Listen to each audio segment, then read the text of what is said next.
I'm Andrew Perlott. Welcome to the Socratic State of Mind podcast, where we discuss how the ideas of history's wisest men and women can improve our lives and make us better people. Today is part one of a two-part interview with Donald Robertson. Donald is a therapist and author who's played a large role in the modern revival of Stoicism. He's the author of the New York Times bestseller How to Think Like a Roman Emperor and several other books. He's also an expert in the intersection between therapeutic techniques and ancient philosophy. This is a wide-ranging discussion of self-improvement, Stoicism, the life Socratic, and other topics. Enjoy. I was wondering if we could start off on the topic of advice, because there's really no lack of it floating around in self-help books and on the internet. And most people who are familiar with your work as a therapist or as a philosophic advisor, they probably have a conception of you as someone who gives good advice. But I'm curious to know if you actually see yourself as giving advice in that sense, and if you think advice is even an effective way to help someone when they're in psychological distress or That's maybe a really they good feel question. stuck. I like that question. That's a good one. What we usually say in counseling and therapy, the cliched answer is that generally speaking, counselors and therapists don't give advice. They operate in a more what's called the Socratic or client-centered way. But that's not entirely true.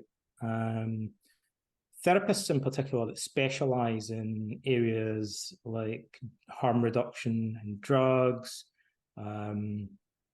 sexual problems, are more likely to give advice to clients. There may be evidence-based advice that the client would know about that's helpful to them. And also we give clients advice about the best way to use certain psychological techniques, and we give information to them about what research tells us and things like that.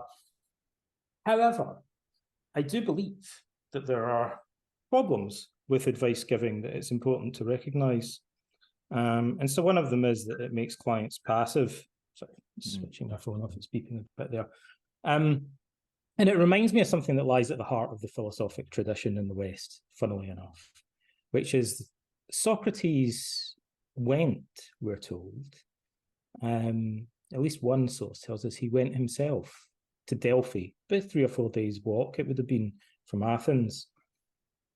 And there his friend Chaerephon did something kind of cheeky. Chaerephon was a wacky guy. He was like a pale-looking guy, dressed in raggedy robes. People said he looked like a spectre that had come up from Hades, but he was a little bit hyperactive. He was also a philosopher, like Socrates. They grew up together in the same suburb of Athens. And he was known for being a kind of crazy guy, if you can imagine this character. So he went to Delphi with Socrates, and it's a pretty big deal to put a question to the Delphic oracle. You're speaking to a god, and it's a woman called the Pythia, the priestess, but she's possessed by the god Apollo, and Apollo speaks through her. And he speaks on behalf of Zeus. So it's a big deal. And you had to make sacrifices and go through various rituals and stuff like that. So apparently Chaerephon did all this. And then he asks this crazy question. He says, is there anyone wiser than Socrates? Which is a really odd question to ask. And the Pythia gives the answer, no man is wiser than Socrates. And Socrates spends, at least in the version that he gives in Plato's Apology, that kind of causes him to really properly begin his philosophical mission, trying to figure out what on earth that could possibly mean and to question it. And the Pythia was known for saying things that were very concise, but cryptic. Heraclitus says of the Sibyl, like the other prophetess that was based there, she neither conceals nor reveals the truth, but gives us a sign or a clue.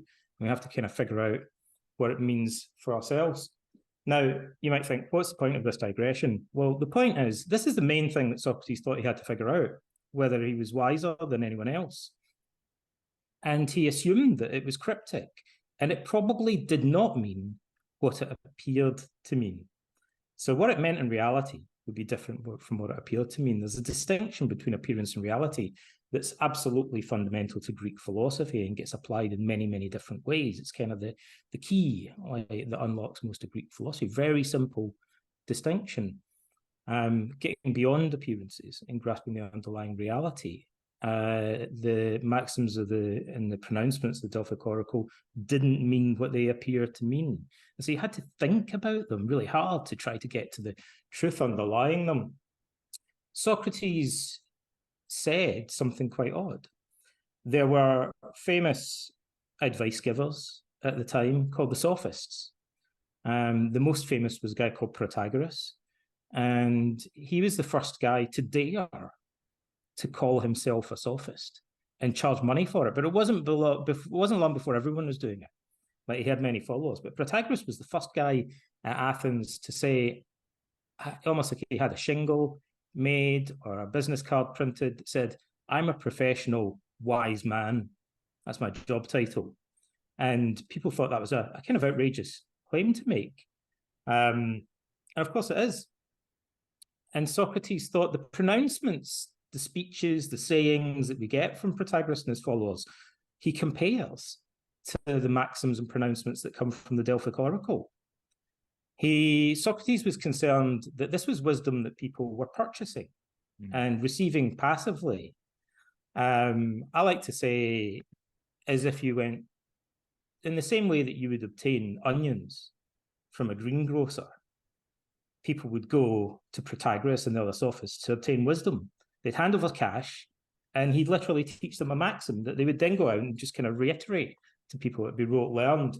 And Socrates thought there was something quite puzzling about this, because he thought some of the things they say do seem quite wise and quite profound, but this cannot. He was puzzled as to whether one can learn or teach wisdom and virtue in this way. And I think Socrates arrived at a kind of compromise or paradoxical answer. I think Socrates might have said, we can't teach wisdom, at least not in the way that Protagoras does, but we can learn it. In fact, we could even learn it from Protagoras. But Socrates then goes further and arrives at an even more paradoxical conclusion. He said, after questioning many different people from all walks of life, he thought he was actually learning more wisdom from people that didn't claim to be wise. Like shoemakers. One of his friends was Simon the shoemaker, who worked in a shop in the Agora. He talked to slaves and prostitutes and foreigners, which was shocking to the Athenians. Doing philosophy was originally the kind of preserve of wealthy, young Athenian men. In particular, women weren't really supposed to do that kind of stuff, but Socrates did philosophy with women. He thought he could learn wisdom from anybody by questioning. He thought he could learn from the mistakes and things like that. But he saw it as the Socratic method. He saw it as a process of thinking that he was engaged in. So you asked me, is it my job to give advice? And is it other problems with giving advice? And I think after that slight detour, maybe it's fairly clear. Socrates would have said, yes, there are problems giving moral advice because we do it verbally. Socrates was very suspicious of books. He thought the problem with books is you can't ask them questions. And you'll notice the Socratic method consists in arriving, first of all, at a verbal definition. He'll say, what is justice? What is courage? And then he'll brainstorm possible exceptions to the rule. So one example would be he asks some Athenian generals what courage consists in, and they say courage consists in standing your ground. And that would be the most obvious answer they could give, because the phalanx formation that the Athenian army depended on required people to stay in formation and not to break ranks. It was extremely dangerous, and it required a lot of discipline. They spent a lot of time training people to stay in formation. And Socrates said, that's a really good definition of what it means to be courageous. But hang on a minute, what if you're in the cavalry? Like, it doesn't make sense then to say that courage consists in standing your ground, like, because usually cavalry charge at the enemy. And he said, also, the Spartans don't fight in formation like that. They charge into the ranks of the enemy. And he said, well, also, what about during a retreat? Is it not possible to show courage during a retreat? And also, what about if you're not in battle? What about during times of peace? Aren't there forms of courage that people exhibit during peace? So this is Socrates in a nutshell. He's always saying, yes, but, yes, but, yes, but, and kind of creatively brainstorming exceptions. Now, it annoyed him that you can't do that easily with a book. Like, you can't question and interrogate a book, like, and get it to unpack and refine its sayings, advice, and definitions. It's passive. And he thought the problem with the sophists is they'll teach you a saying or a maxim, and then you're going to flicker. You've got to the greengrocer and you bought a bag of onions, and you can go around, you're very proud of your bag of onions, and you show it to everybody. It makes you seem really clever. But Socrates said, it's not real knowledge, because it's really just takes the form of what the Greeks called opinion rather than knowledge, because you don't really understand how you arrived at that saying, and you don't really understand the situations where it doesn't apply or the exceptions to it. I think this throughout the ages is a problem. Advice giving, someone might say to you, listen, it's good advice to always speak your mind, until it isn't. Right? Well, it's good advice to avoid confrontation, except when it isn't. Like any moral rule or piece of psychological advice, I guess virtually any rule, certainly most of them, admits of exceptions. And the real problem is when people stick rigidly to rules, pieces of advice, or maxims that they've been given. In therapy, we would say it's very commonly the case that people have coping strategies. It's like a rule that they follow. And those coping strategies maybe used to work. Maybe they worked when they were in the army, or maybe they worked when they were children, or maybe they worked in a previous relationship. But they don't work anymore. Like, they're getting bad results from them. But the weird thing is they keep using them. Like, they're banging their head against a wall. So a wise person would be more adaptive, as we sometimes say in therapy, to put it very simply. They'd be more flexible. There's an interesting piece of research that shows, in a nutshell, I'll say the conclusion very briefly without explaining the research, but there's some research that shows that if you teach people in writing or orally a verbal rule to follow, and then you allow other people to figure out a rule that's effective through trial and error, when you change the test situation so that the rule they're following no longer works, the people who have learned it passively or verbally will carry on doing it, like using a maladaptive coping strategy that no longer works. And the people who learn through trial and error will revert back to trial and error, and they'll figure out an alternative rule to follow. And that always reminded me of the Socratic method. Socrates is kind of thinking things through. He calls his method the elenchus, the testing. Like, everything has to be rigorously tested. Like, he's happy when he's figured out a rule seems good, but doesn't always work. Like, because at least he's kind of close to the truth. At least he's realized it works sometimes, but not all of the time. Like, even if he never figures out a verbal rule or a maxim that applies in every single situation. So I think that's one of the problems with advice giving. It's something that I think Socrates was particularly aware of, and it's something that therapists are very aware of. We have to be cautious giving people advice, and also because what seems to work for one client might not work for another client. And you need to know a lot about a person's situation, personality, background, and resources in order to know which strategies are actually going to work most effectively for them. Yeah, I think of my own life, and the lessons that have really helped me have been the ones that I've struggled to learn. Like, virtually nothing that's really made a huge impact in my life has merely been a result of someone going, this is what you should do. Here's the strategy. Like, you can learn skills like that, but most of the important lessons you struggle with. And I wonder if maybe the role that you take on isn't so much as a giver of advice, but that whole idea of a Socratic midwife, like help them give birth to the knowledge within them, make them see that they already know what to do.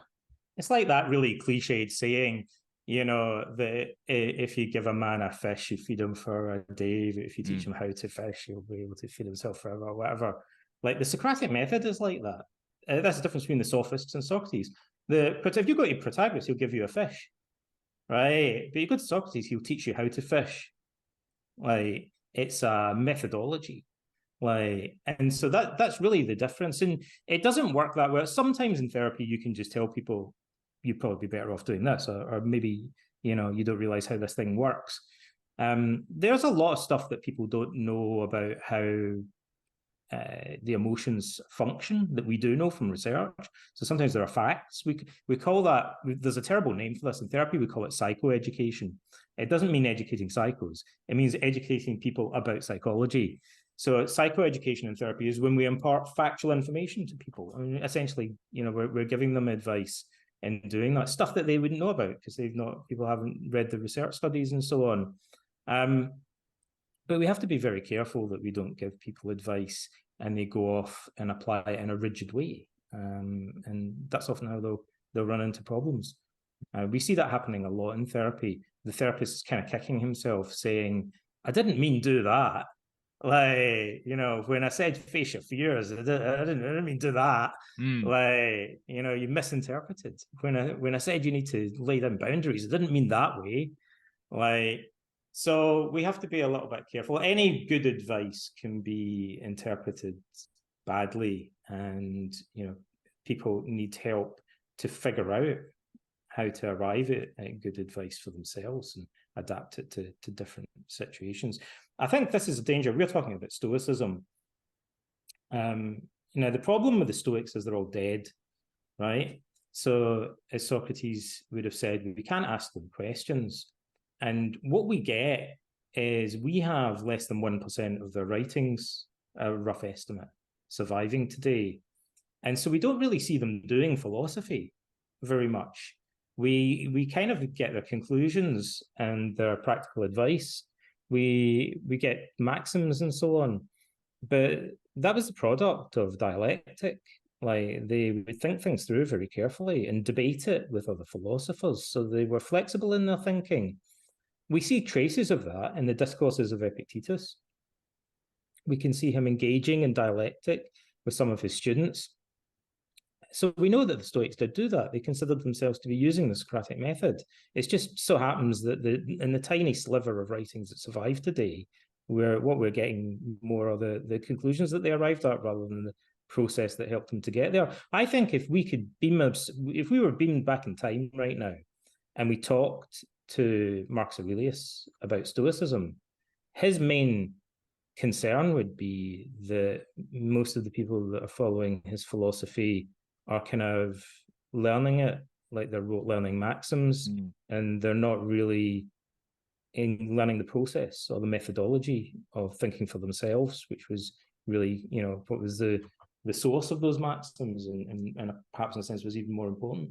I wonder, kind of along those lines, is there any advice or spiritual exercise in the Pierre Hadot sense that you think is objectively good or effective, but which you hesitate to give to people, perhaps because you think it won't land right or it requires buy-in of a previous idea for them to really be able to use it? That's a great question as well. Like, we know from my background's in evidence-based clinical practice, right? So one of the things that we learn from research, one of the general learnings, is that sometimes we find techniques that work really well in clinical trials, but they don't necessarily work well with real people. And it's often because of low adherence rates to the protocol. And by that, I mean, in a clinical trial, you can get people to do stuff that they won't do in real life. The stuff that it's kind of frustrating. There are things that we know work really well in psychotherapy, but people don't do them because they're tedious. They require practice.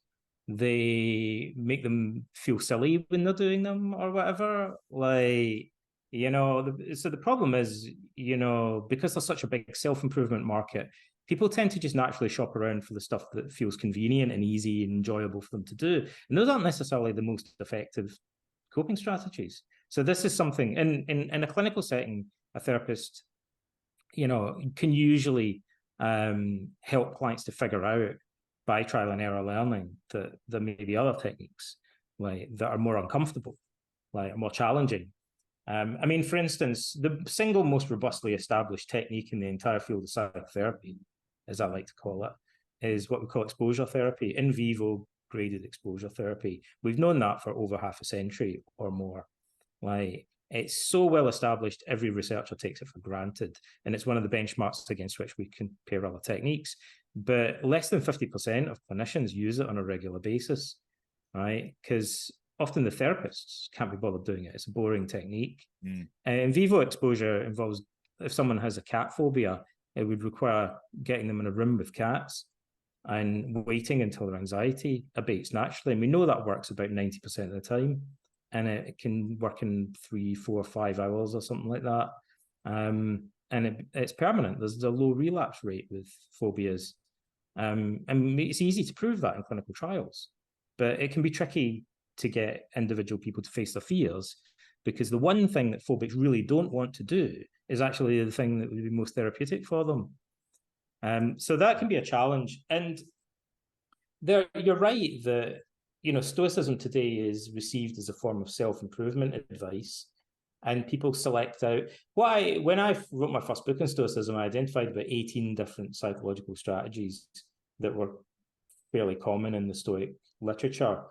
And over time, I noticed that Stoicism was becoming more and more popular, but I didn't see any evidence, hardly any evidence, that most people were doing any of the practices that the Stoics describe. And more books on Stoicism come out, and they were kind of cool and they had interesting stuff in them. But sometimes I'd have to stop and pinch myself and say, I've read this book and it's pretty cool. And it talks a lot about Stoicism. It says loads of things about Seneca and Epictetus. Not once does it mention, though, any of the psychological practices that the Stoics employed. Sometimes they do, and sometimes they'll mention 2 or 3 of them. So there's this kind of strange passivity that Stoicism falls into when it's received in this way, and people become kind of selective about doing the bits that they find easy and convenient. The Stoics want us to face our fears and imagination.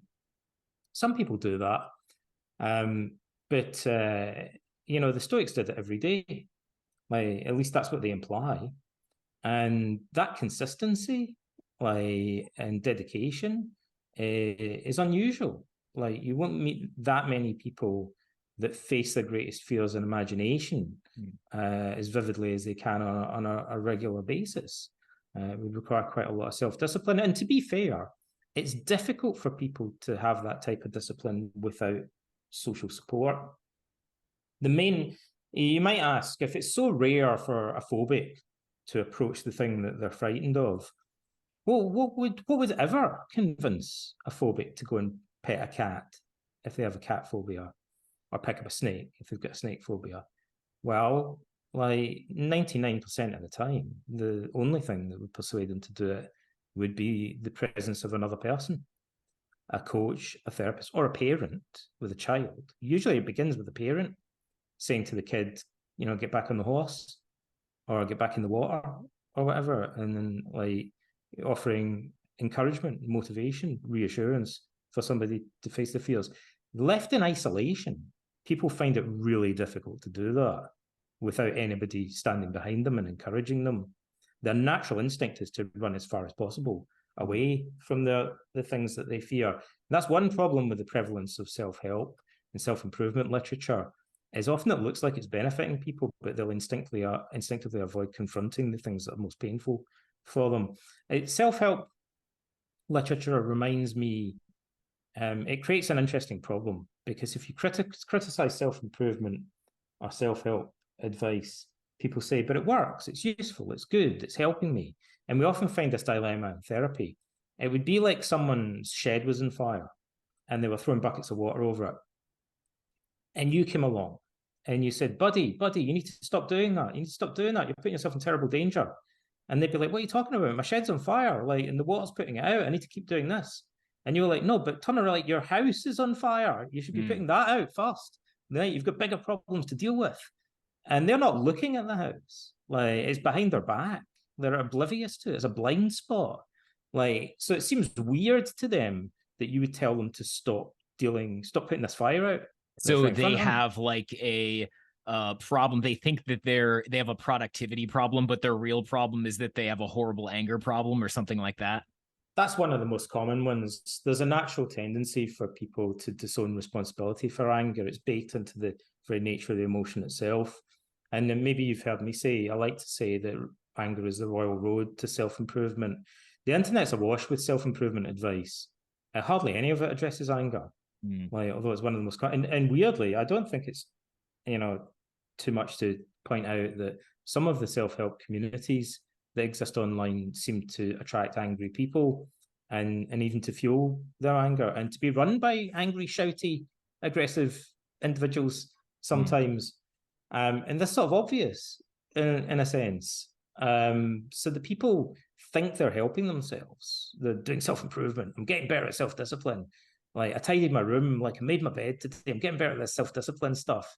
But then they go on the internet and just spout abuse like at other people, and they've got rage. Like they're not doing anything to address. Nobody's, pointing out to them. The main reason that people deal with anger is because someone else tells them that they've got a problem. It's usually their wife or husband, or they're in an institution like a school or the military or a prison, and they get referred for anger. People go, buddy, you've got a problem with anger. You need to go and see a therapist, right? But people who are left to their own devices, particularly people who are single, don't think they have a problem with anger. They think everyone else has a problem. You're all idiots. You're the ones that should be in therapy, not me, is what they think, right? So they stew, and their anger festers like it's an untreated sore because they're not going to admit that it's a problem. And so we have a kind of epidemic of anger management. Really, do we? Go and look at the comments on YouTube. Like, go anywhere on social media and you can see people getting enraged at one another. And look at politics and how divisive it's become. Look at the escalation in violence and acts of domestic terrorism, like, and the hatred that people experience towards different groups. It's on the ascendant. I think that's partly because social media encourages it. Well, it's also very useful in the sense that if you want to influence somebody, one of the best ways to do it is just make them mad. They're kind of controllable. People, when you get those extreme emotions feed people, they're likely to do something that they normally wouldn't do. They'd think twice about. Anger's always been the easiest way to manipulate people. Like throughout the age, everybody's who take a broad, expansive look at history. Throughout history, political orators have specialized in making people angry, like because it makes it easy. People turn into sheep. The Stoics said, anger is temporary madness. Like when people get angry, the Stoics would say they become enslaved to their emotions, and they become enslaved to the things and people with whom they're angry, and they're easily led, like, and manipulated. That's why the Stoics were so keen. They thought anger was the main emotion that we need to address. It's no coincidence we have an entire book by Seneca that survives today that's all about managing anger. The Stoics, the Meditations of Marcus Aurelius, anger management is one of the main themes that runs through that book. If you look at it closely, he talks about other stuff, but anger's the main thing that he's concerned with tackling. Just like Seneca, I put so much emphasis on it as well. We know the Stoics in general did. So it's definitely an particularly insidious problem because it's one that people naturally neglect to deal with. And it's also, in a sense, the most social. We could argue about this, but in an obvious sense, it's the emotion that places the most risk to society and other people. Obviously, if it leads to violence, there's a more tangible risk that it presents. Other emotions can, in a more indirect way, can place other people at risk, but obviously anger. A good example of anger making people vulnerable is when Muhammad Ali fought George Foreman. It's my favorite example. And Ali thought, I can't beat this guy. He's a monster. He's giant. But Ali thought the way to beat him is to make him angry. He provoked him, so that he would exhaust himself. We know that people, when they become angry, there are many cognitive biases that come into play. I think that's the thing that convinces people that anger is temporary madness, in a sense, that you can easily identify the specific cognitive biases that happen. And one of them is one of my favorite ones is that angry people typically underestimate risk. So that means that they'll expose themselves to more danger. So an angry guy in a fight will drop his guard. He's more likely to get injured. Maybe he fights more aggressively, but he doesn't protect himself. And he maybe doesn't protect other people around him either. So angry people place themselves and other people around them at risk. That's why another reason that we have to be careful about them. And I think the Stoics realized all of these things. And, that's one of the main messages that they're trying to communicate to us down through the centuries. One of the things that I think is super striking about our modern world, I'm not sure if I'd use the word nihilism, but at least it's a very noticeable disinterest in the big questions, if you will, like what is the meaning of life, or even just what is the meaning that I choose to give to life. And if you ask most people, even religious people, Uh-huh. they don't have really a great answer, which Yeah. seems strange to me because you'd think at least the religious would. And we have some studies that show that if you don't have some sort of meaning in your life, that you're less resilient to stressors, you're more likely to become depressed.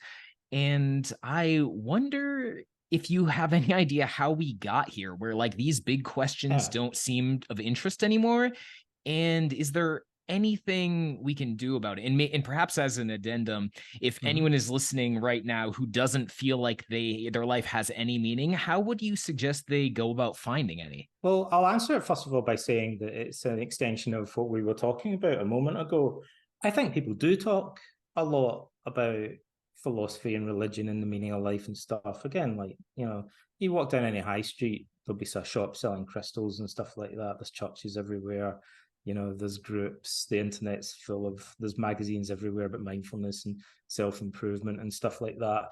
But you're right that if you sit down, I mean, we do this all the time in therapy where we'll get people who call themselves self-help junkies and they've been on every meditation retreat and they've read every self-help book, and then they'll sit down in front of you and you'll ask them like a really simple question about, like what's the main thing that's causing your problems, do you think, or what are your goals for self-improvement? And suddenly they've got no idea. Mm. So it's often the case that people skirt around a subject. Like they create the appearance that they're answering questions while in reality avoiding them. Like the best way to conceal what you're doing is to make it appear as if you're doing it. So make it appear as if you're doing something else, right? Or the best way to conceal the fact that you're not doing something, I should say, is to make it appear that you are doing it. And that, like, I feel that you get that with in the ancient world with sophists. You get it today with self-improvement on the internet. There's a lot of kind of noise and a lot of kind of illusory progress. Like people talking about it. I think if Socrates was around today, the question he'd ask people, is what is wisdom? It seems to me that's the integral question. That's a question I like to ask children, and they'll usually have a go at answering it. You can help them. You can say, "Do you think this character in the movie is wise, or in the comic, or whatever? Do you think some of the characters show more wisdom than others?" Like, and people can kind of answer that, but it's difficult for them to pin down what they mean by wisdom. Socrates thought wisdom was the most important quality in life. So it's crazy that we talk about philosophy, we do self-improvement, but most people have never kind of avoided asking themselves that question, and in a sense, that's where philosophy should begin. What should we do with people that feel as if they lack a sense of meaning or purpose? How can we help them? That's a question that's very pertinent to modern psychotherapy. It applies to many, many people, but if you ask any therapist, they'll say, well, are you talking about clinically depressed clients? Because the group that they work with that most obviously tend to talk about having a lack of purpose. The group that when you're a therapist, you'll hear sort of certain stereotypical statements or responses from particular clients. Clients with depression will often say, "There's no point. There's no point to anything. It doesn't feel like there's any point to anything." Mm. That's one of their favorite kind of things to say, right? I don't see the point of anything anymore. It doesn't feel as if there's any point to anything. Well, one of the things that we do to address that sometimes in therapy is really involves getting people to notice that they do assign value to things every day. Like, as soon as you lift a little finger, as soon as you get out of your bed in the morning, you're assigning value. We swim in the ocean of value. Like, it's how our mind works. But when people are depressed, they lose contact with the values that they're assigning. They have values. I mean, one is that they don't like being depressed. Otherwise, they wouldn't have jostled up and handed over money to have therapy or whatever in the first place, probably. So that in itself shows some kind of value judgment. They think depression sucks. And often there are other values that people have implicitly but it's not that they lack values. It's more like they've lost sight of them. They can't see the wood for the trees. There's a smoke screen like that's blocking their vision of these values. You can ask people questions about the things that they used to do. Like often you can make a list of things that people used to do before they became depressed. And often that's a reflection of their values. You can get them to look at their life from different perspectives and ask them, what would they like to be remembered for after they've died? I mean, not everybody can answer these questions, but if you keep asking these different perspective shifting questions, eventually you can kind of tease out answers in a Socratic way from people. An easier one in some ways is just to get people to talk. See, an easy route to go down is to get people to talk about the individuals that they most admire or respect. And then you can infer what their values are for their own behavior from the values that they place on other people. And if they're really stuck in depression and they say, I don't admire anyone, I don't have any values anymore, usually when a client comes into therapy, before they've even sat down and opened their mouth, they're already thinking about the people that they can't stand. So you start negatively if you have to and say, well, who really pisses you off? And they'll say Donald Trump or they'll say Joe Biden or whatever. And then you'll say, well, why? What is it about him? And I don't care who it is. But what I want to get at is you really hate hypocrisy, you really hate corruption, you really hate, what is it? What are the qualities you're attributing to these other people? Like you're projecting your values left, right, and center. And so often depressed people have a long list of grievances against other people that they can't stand. And that implies, well, if you hate hypocrisy, for instance, that kind of implies that you value integrity. So, I mean, how would you score yourself from 0 to 10 over the past week in terms of actually living in accord with that value, like in exhibiting integrity in your relationships? And people would say, oh, I don't know, like 0. And you say, well, how could we get that to increase to 1 or 2 out of 10 at least? Name one small thing that you could do that would take you at least a millimeter further in the direction of exhibiting integrity. And then you can build up people's connectedness with their values that way. They have values. But they usually they struggle to identify them strangely. Socrates knew this, that we can often identify our values by thinking about the qualities that we admire in other people. There's a dialogue in Xenophon where a young man called Critobulus comes to see him. He's probably 15 or thereabouts. He's the son of Crito. Socrates is one of his best friends. He grew up in the same suburb as him. And this guy says, Socrates, I want you to introduce me to people that would be good friends. And Socrates says, in typical Socrates fashion, well, what are the qualities that make somebody a good friend? How would you differentiate a good friend from a bad friend? And so this guy kind of rattles off a list, and then Socrates basically says, how many of these qualities do you exhibit yourself? And the guy's kind of gobsmacked. He has aporia, basically.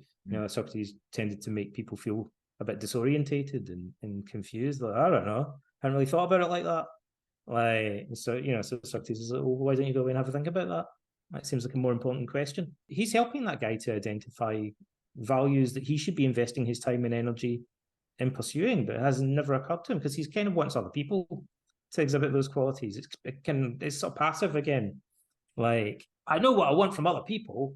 The other question we can ask people is if we get them to define what the qualities are that would make a good parent or a good friend, you can say, yesterday, in minutes, how much time did you spend doing stuff that you would consider as being in accord with those values?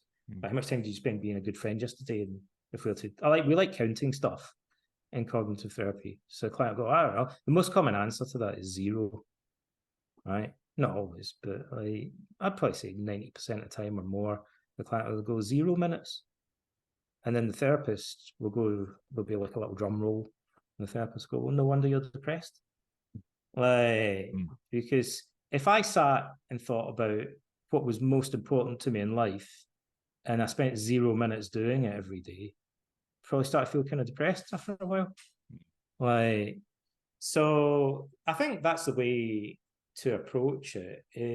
It's just to help people to realize that they must already have values. In fact, if you want to be really kind of picky about it, occasionally you'll get someone who's really evasive in therapy, and they'll say, I just can't figure out what my values are, and it really frustrates me, right? And I just can't identify. Even if I think about it like that, I still can't figure out what my values are, and it's kind of annoying. And the therapist go, yeah, like that really sucks, doesn't it? Like, and they go, yeah, it really sucks. And then the therapist might say, well, doesn't that imply though that you hate not knowing what your values are, and that you place a lot of value on values clarification, like, and a particular type of knowledge or insight or wisdom? Like, if you place so much value on that, how many minutes did you spend yesterday trying to clarify your values, like, or working towards a goal? Well, 0. Like, but you just told me that you really can't stand not knowing what your values are, which kind of implies it's really important to you to know what they are. You spent 0 minutes doing anything about it. Like, and actually, I'm being quite serious about that, because I think Socrates and the Stoics and many Greek philosophers would say, in a sense, values clarification is everybody's most primordial and fundamental value. This is, in a sense, part of what Socrates meant by wisdom, the type of wisdom that philosophy is pursuing. For philosophy, as everyone knows, in Greek means the love of wisdom. Like, the Stoics and Socrates took that very seriously. They took it very literally. Like, the wisdom becomes the highest value, and it becomes the North Star. Like, the pursuit of it, the identification of it, like, becomes the meaning of life for philosophers in the Socratic tradition. So you'd expect that to be one of our values. Who in their right mind could say that the goal of life is the opposite, ignorance about what's most important to you? What I really like is to be completely ignorant about what I think is important in life. Like, well, that doesn't make any sense at all. Like, we're already committed, I think the Stoics would say, to valuing this type of moral wisdom. We can't escape from it. The way that we are constructed, it would be absurd and contradictory of us to profess not to care about the truth concerning the way Socrates would phrase it. He has a nice phrase. He says it's particularly wisdom or knowledge regarding the most important things in life, the highest things in life. Who in their right mind could say that he doesn't care about the most important things in life? I don't care about the most important things in life. Why should I want to know that? Like, it's almost a kind of contradictory thing to say. So we're committed to that, and the Stoics think we better get started clarifying what those are and how we achieve them. And I think that's good advice for people. This advice about tidying your room and making your bed and walking with your back straight and all that kind of stuff is like the advice that you get from the Oracle. Like, that could be good advice for one guy, but it could be bad advice for another guy. Yeah, maybe walking with your head held high and looking other people in the eye, really good idea. Like, if you want people to kind of think that you look confident. I used to work with 15-year-olds in South London. Like, I would have said most of them would be smart enough to tell you that would be a really good way to get your head caved in. Like, in the back streets of South London, if you did it to the wrong person, right? And likewise, tidying your room and making your bed and things like that, it's probably generally good advice, but not if it means that you're neglecting doing other stuff. Like, that might be like dealing with your anger, or developing personal insight, or other stuff that might be more useful. Like, beyond a certain point, tidying your bed's probably not going to do you that much good. Like, there's probably other stuff that you could potentially be spending time and effort and attention doing. So these are examples. I mean, it's this kind of, it's like giving dietary advice. Like, maybe works for one person, it doesn't necessarily work for everybody. So it's very misleading, because on the internet, you can take simplistic advice like that and you can point to people that say it worked really well for them. But that doesn't mean it's going to work for everybody. We need to think more strategically about the things that we're going to do to actually help ourselves. And if we've managed to identify those values that we want to say that is what our meaning is, it kind of then, as you mentioned before, behooves us to start thinking, and am I actually acting and thinking and speaking as if I actually believed these things? And there's a famous line or multiple segments from Epictetus where he basically says that, look, if you're not paying attention in life, if you're not interrogating your thoughts, words, and deeds to see how they're living up to virtue or whatever your value is, then you're kind of failing at life. And I wonder how you see like when this. Socrates says the unexamined life's not worth living. Right. Right. And I kind of wonder what you think this looks like in actual practice. Does it end up looking kind of like the Eastern conception of mindfulness in the Buddhist sense? Are you constantly being mindful of your internal state to see, like, hey, how does this match up? Yeah. Because for the simple reason that, as Epictetus points out, if you don't pay attention to, it's like, he says, it's like somebody walking barefoot, which the Cynic and Stoic philosophers and Socrates were kind of famous. This is almost a caricature of them. They went around barefoot. Even though Socrates was best friends with a shoemaker, straight weirdly, like he was famous for walking around barefoot. And Epictetus says, if you walk around barefoot, you have to pay attention to where you step. And you might say, yeah, but not all the time. Sometimes you might wander, but you can't allow it to do that, right? Because it's when your mind wanders, you're probably going to step on a sharp stone or in some mud or something like that, right? I mean, you kind of have to continually pay attention, like because you make your feet vulnerable, like, and so you need to keep an eye out.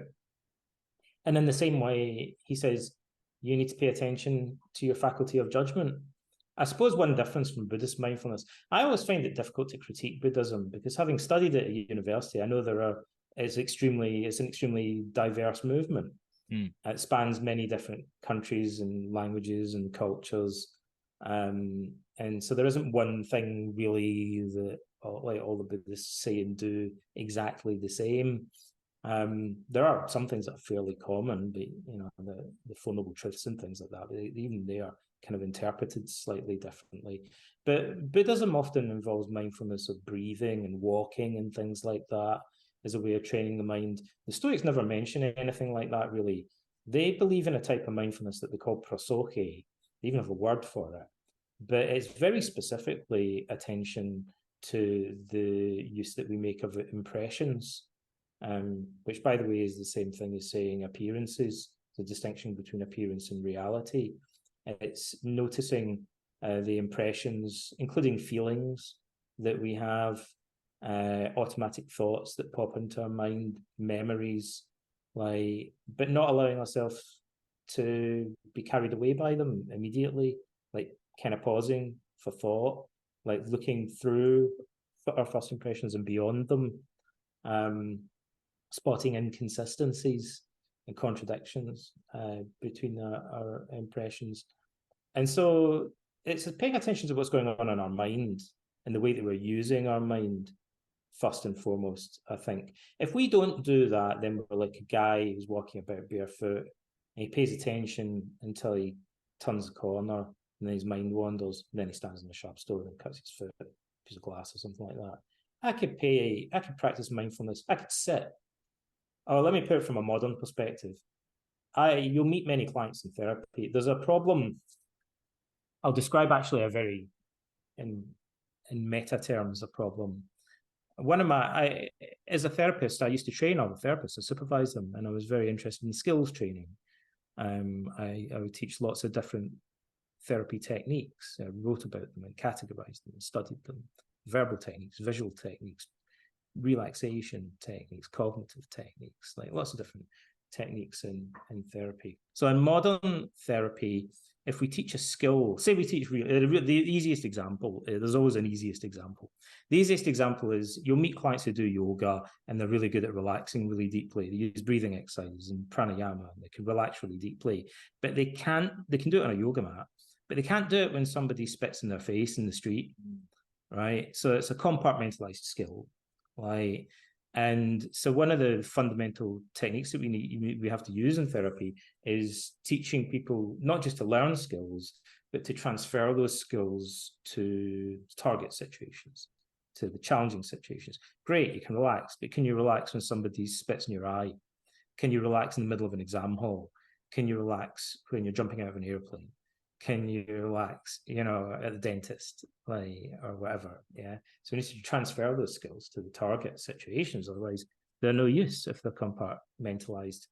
And so mindfulness, I think, when people practice mindfulness meditation, as if it's they'll sit on a cushion, burning incense, wearing sandals, counting japa beads or whatever they do, for half an hour every day. They become very deeply mindful, and then they go to work and forget about it all, potentially. Now, there might be some natural transfer of skill. There might be somebody that sits with their japa beads and their cushion and whatnot, gets really deeply mindful, and then they go to work, and some of that mindfulness carries over for them. That varies from one person to another, though, and it varies a bit from one situation to another. There'll be some people that leave it all on the cushion or the yoga mat, and there'll be other people that kind of carry it with them throughout the rest of the day. But, ideally, we make a conscious effort, or we develop a habit of generalizing the skills so that it applies in every situation. Epictetus warns us against compartmentalizing mindfulness. He says, don't be a wise, mindful Stoic in the lecture theatre in the Stoic school, and then as soon as you walk out the door, you leave it all behind you and you forget about it all. Your lions in the classroom and foxes outside, he says. And foxes are, wretched, cunning, deceptive creatures in Greek mythology. And is that why, after studying Eastern philosophies, you moved away from those things because you felt like it wasn't transferring over to your life in the same way that Stoicism or other Western philosophies did? I think, actually, the reason that I became more interested in Stoicism, and because initially I changed everything.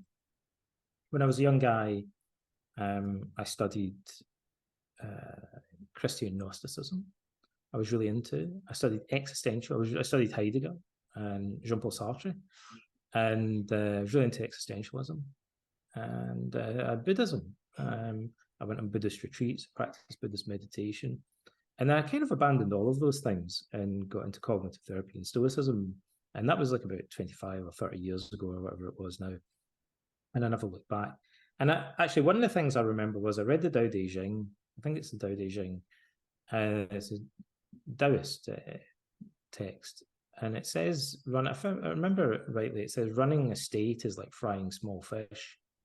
And I remember reading the commentary on it, and it kind of struck me that even the commentators weren't really sure what this meant. It probably had some kind of symbolic meaning in, ancient China. And I felt that a lot of the Buddhist and Taoist scriptures that I was reading were full of stuff that was kind of inscrutable to me. It wasn't my culture. I could sort of get a superficial understanding of it, but beyond that, there were a lot of things that I didn't find relatable, and I couldn't really study any more deeply. Whereas there are cryptic things in the Stoic literature, but I found it easier to understand Greek philosophy and more relatable. It was more consistent with the cultural norms and values of my own society, I would have said, and that kind of resonated with me. And the other thing that I found lacking in Buddhism, although I'm sure somewhere in Buddhism they have something like this, is that it doesn't have the same emphasis on the cognitive model of emotion, which is front and center in Stoicism. It's not things that upset us, but rather our opinions about them. And that is front and center in cognitive therapy, which inherits it from Stoicism. And it seemed to me, of all the many, many things that I studied, a lot of different philosophical, spiritual, psychological traditions, many had really cool ideas. I loved Carl Jung, Like, but I don't know how useful it really was in the grand scheme of things, reading about archetypes and things like that. But I felt that the cognitive model of emotion had real practical value, and that the research substantiated that. The rest of the stuff that I was reading was kind of a bit of a diversion in a way. The cognitive model of emotion really meant something. It meant we were wrong about the very nature of our emotions, that what anger appears to be is not what it is in reality. Anger appears to be a feeling. It's just a kind of blob of like blood rushing and kind of again a grrr feeling that washes over you. But it's not. Like, it's a bunch of opinions and values combined with some of these other things, maybe, but it consists of value judgments and beliefs that you say to yourself and styles of thinking. And once we know that, we can change it more easily. We have a lot more control over it. To me, it was as revelatory as if you were a caveman and I gave you a pocket watch, and you looked at the front of it and you saw the hands turning, and you thought, what kind of witchcraft is this? Like, this is amazing. And I turned it around and I got a penknife out and I prized the back of it off and showed you all little cogs and stuff inside. And if you looked at that long enough, I guess you'd maybe figure out, this is what makes this thing work. There's all these little cogs inside it, and they move, and that makes the hands move. Like, and now you wouldn't just be looking at it thinking, the hands just moved by magic. You think, no, there's a lot of other things that make it happen. And if I pull one of these out, the whole thing stops working, right? That's how different the cognitive model of emotion is. Once we understand that anger, fear, and sadness are composed of specific things, we have more control. We can be like a watchmaker, like repairing watches. We can do stuff with emotions. But if we don't even know what's inside the case, then we're like working in the dark. Like, we've got no idea what we're doing with anger. Like, so that to me seemed far more valuable than anything Carl Jung or Sigmund Freud or any of these guys ever said. And it was said very clearly by Epictetus, and actually it's said by Socrates. It's not even the Stoics that came out with this idea. I'm pretty sure the cognitive model of emotion goes all the way back to Socrates, the real Socrates. Like, because it's in both the dialogues of Plato and Xenophon. So it's not even Plato's idea. I think it goes all the way back to Socrates at least. Thanks for joining us. If you enjoy Socratic State of Mind, please subscribe and rate us on Apple, Spotify, or whatever service you use to listen. We're a new podcast, and good reviews help more people find us, which helps ensure we can continue to do this. Thank you.